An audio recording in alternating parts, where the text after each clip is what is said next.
कसम प्यार करबो न के करो से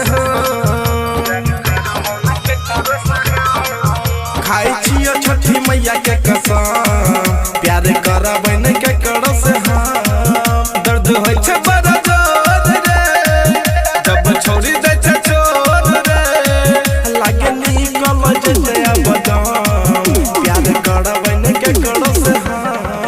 खाई छियो छठी मैया के कसम प्यार करबो न के करो से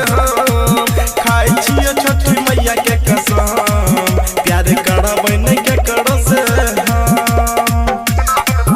Recording by Sapna Music.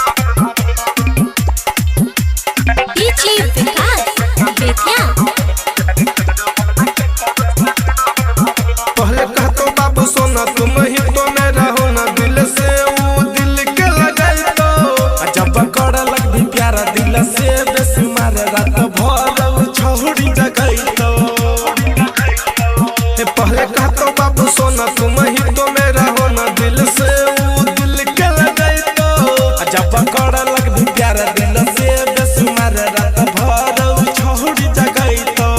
नहीं परबो ऐसा फेरा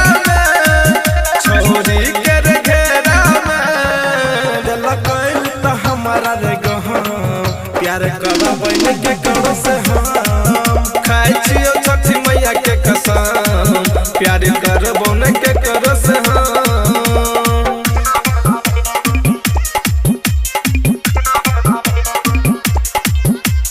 DJ Vikas Betya. कल के हमरा संग घात पाके दोसरा के साथ नहीं बुझल के हमर मजबूरी खूब कैल कर बात छठ पूजा के रात जी से बनल गई दूरी कल के हमरा संग घात धर के दोसरा के हाथ नहीं बुझल के हमर मजबूरी खूब कैल के बात छठ पूजा के रात करन से बनल के दूरी कहे अजित सुमित अभिषेक बात रहन कोनो विशेष कर रह टेंशन हरदम प्यार करबै न के करो से खाई छियो छठी मैया के कसम प्यार करबो न के करो से मिक्स बाय जेपी राजा।